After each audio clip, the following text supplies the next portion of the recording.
बच्चों, कैसे हैं आप सब? उम्मीद करते हैं कि अच्छे होंगे। तो आज की क्लास में हम लोग पढ़ेंगे 10th साइंस का चैप्टर 5 जो कि जेपर गेम है। उसका नोट्स और क्वेश्चन से करेंगे। तो चलिए बिना देखे अभी स्टार्ट करेंगे। देखेंगे क्वेश्चन नंबर 1 क्या है। हमारे अमरसिया में अमर की भूमिका क्या है, यानी कि हमारे जो अमरसिया है उसमें अमर की भूमिका क्या है, उनमें यानी कि अमर का जो महत्व है उसका क्या है। तो देखेंगे आंसर, अमरसिया में पाए जाने वाले एंजाइम भोजन का पाचन अमरीय माध्यम में करती है, यानी कि अमरसिया में जो पाए जाने वाले एंजाइम है भोजन के पाचन अमरीय माध्यम में करते हैं। तो आगे देखेंगे, अमरसिया में अमर भोजन को अमरीय बनाता है। अमरसिया में जो अमर भोजन है उसको अमरीय बनाता है ताकि जठोरस में पाए जाने वाले एंजाइम इसे पचा सके, यानी कि जठोरस में जो एंजाइम पाया जाता है जो भोजन को पचाता है उसको क्या कर सके, पचा सके। आप देखेंगे पाचन एंजाइम का क्या कार्य, यानी कि पाचन जो एंजाइम है उसका क्या काम है, कार्य उसका क्या है। देखेंगे पाचन पाचन एंजाइम उत्प्रेरक क्रिया द्वारा भोजन के जटिल आवश्यक को सरल भाग में खपीट कर देती है, जिससे वे अधुनिशीय हो जाते हैं और शरीर में इसका अवशोषित हो जाता है। यानी कि ये कहा है कि पाचन एंजाइम में अवशोषित क्रिया द्वारा भोजन के जटिल आवश्यकता को सरल भाग में खंडित कर देता है, जिसे वे अधुनाशी हो जाती है। जिससे वे अधुनाशी हो तो शरीर में इनका अवशोषित हो जाता है। आप देखेंगे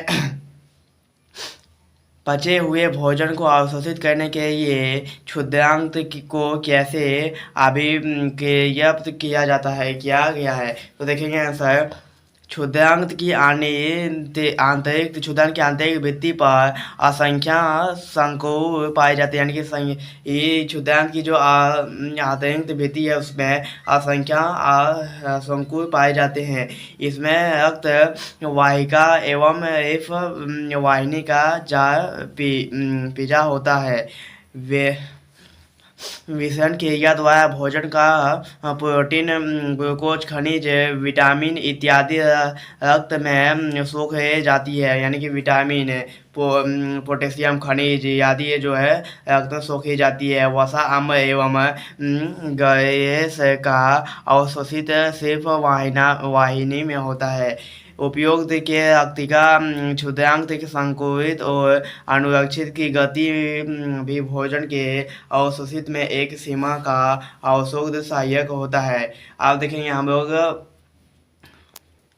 स्वपोषी पोषण के लिए आवश्यक परिस्थिति कौन सी है और इसके उत्पादन क्या है। तो देखेंगे स्वपोषी पोषण के लिए आवश्यक श्वेत है, यानी कि स्वपोषी पोषण के लिए आवश्यक श्वेत है। जैव कोशिका में क्लोरोफिल की उपस्थिति, यानी कि जैव कोशिका जो है उसमें क्लोरोफिल की उपस्थिति होती है। परंतु उत्पादक कोशिका या हरे हिस्से में पानी की आपूर्ति का प्रारंभ या तो जड़ों द्वारा या आसपास के वातावरण के द्वारा। परिणति क्या है, पर्याप्त सूर्य प्रकाश उपलब्ध हो क्योंकि प्रकाश संश्लेषण के लिए प्रकाश की ऊर्जा आवश्यक है, यानी कि पर्याप्त सूर्य की प्रकाश उपस्थिति क्योंकि प्रकाश संश्लेषण जो है प्रकाश ऊर्जा की आवश्यक है। पॉइंट में चार, पर्याप्त CO2 जो प्रकाश संश्लेषण के दौरान वेग के निर्माण के ये महत्वपूर्ण आवश्यक है। CO2 जो है प्रकाशन के लिए महत्वपूर्ण है। अब स्वपोषी को उत्पादित स्टेट सोख जल तथा O2, यानी कि जल को सोख देता है। देखेंगे प्रकाश संश्लेषण के दौरान कौन कौन सी घटनाएं होती है, यानी कि प्रकाश संश्लेषण जब होता है इसमें कौन कौन सी घटनाएं होती है। देखेंगे प्रकाश संश्लेषण के दौरान निम्नलिखित घटनाएं होती है। प्रकाश संश्लेषण के दौरान निम्नलिखित घटना होती है। पहला, क्लोरोफिल द्वारा प्रकाश ऊर्जा का अवशोषण, यानी कि क्लोरोफिल द्वारा प्रकाश ऊर्जा का अवशोषण। प्रकाश ऊर्जा का रासायनिक ऊर्जा में परिवर्तन, प्रकाश ऊर्जा जो है उसको रासायनिक ऊर्जा में परिवर्तन तथा जल अणु का हाइड्रोजन तथा ऑक्सीजन में टूटना। जल जो है हाइड्रोजन और तथा अणु में टूटना, ऑक्सीजन तथा अणु में टूटना। 3 पॉइंट, कार्बन डाइऑक्साइड का शोक में अपघटित, यानी कार्बन डाइऑक्साइड जो है उसको शोक में अपघटित। हमारी शरीर में वसा का पाचन कैसे होता है, यह प्रक्रिया कहाँ होती है। यानी कि हमारे शरीर में जो वसा का पाचन कैसे होता है, यह प्रक्रिया कहाँ होती है। देखेंगे मनुष्य के पाचन तंत्र में वसा का पाचन, यानी कि मनुष्य के पाचन तंत्र में वसा का पाचन। पॉइंट नंबर 1, पखवास में पित्ती से मिलने पर वसा का पायसीकरण होता है। एग्नेशिया रस में पाए जाने वाला आइफेब नामक पाचक रस पायसिक वसा को वसिक अम्ल और गैसों में बदल देता है।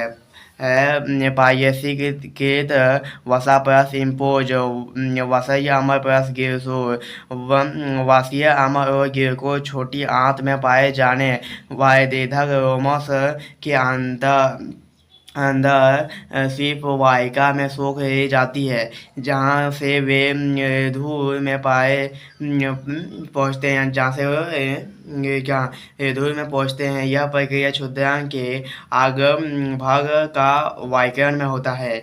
आप देखेंगे हम लोग भोजन के पाचन में रस की क्या भूमिका है, कि भोजन की जो पाचन है, जब भोजन पचता है उसमें रस की क्या भूमिका है। देखेंगे सर, मानव के मुख में 3 जोड़ हार ग्रंथि होती है, यानी कि मानव के मुख में 3 जोड़ हार ग्रंथि होती है। इनमें उत्पाद होने वाला रस आय कहलाता है। इनमें उत्पाद होने वाला रस जो है आय कहलाता है। इस रस में पाए जाने वाला एंजाइम टाइसी कहलाता है। इस रस में पाए जाने वाला एंजाइम क्या कहता है, टाइसी। यह एंजाइम भोजन में उपस्थित कार्बन डाइऑक्साइड को माइटेट शोक में परिवर्तित कर देता है, यानी कि यह जो है ये माइटेट परिवर्तित कर देता है, जो सहायता से आहार नली के अन्य भाग में पाचित होता है, जो सहायता से आहार नली के अन्य भाग में पाचित होता है। अब नेक्स्ट क्वेश्चन क्या देखेंगे, मानव की क्षुद्रांग में होने वाले पाचन प्रक्रिया का संक्षेप में वर्णन कीजिए। कि मानव की क्षुद्रांग में होने वाले पाचन प्रक्रिया को का संक्षेप में बताया गया। तो देखेंगे आंसर, आधुर पाचन शोक प्रोटीन तथा वसा क्षुद्रांग में बचते हैं। क्षुद्रांग की भित्ति में ग्रंथि होती है जो रस स्वाभित करती है। यह पाचन क्रिया को पूर्णतः प्रदान करते हैं, जो निम्नलिखित है।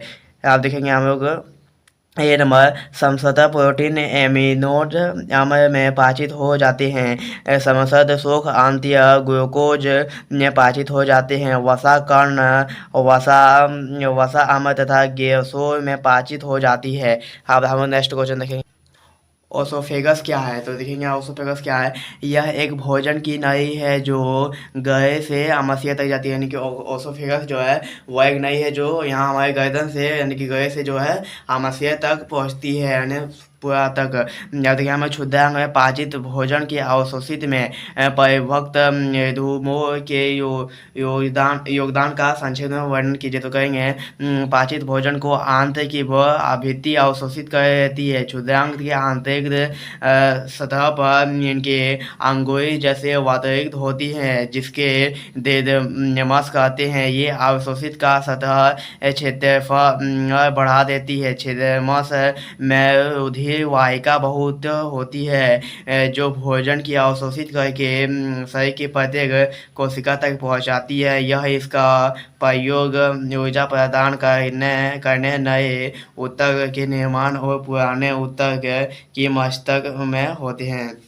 तो इसी के साथ हम लोग का पाठ जो है चाय कंप्लीट होता है। अगर आप लोग इस चैनल पर नए हैं तो चैनल को सब्सक्राइब कर दीजिएगा, और अगर सारे वीडियो का नोटिफिकेशन चाहते हैं तो नोटिफिकेशन बटन ऑन कर दीजिएगा। इस वीडियो को लाइक कर दीजिएगा, और आप लोग को कहीं दिक्कत हो तो कमेंट बॉक्स में ज़रूर बताइएगा।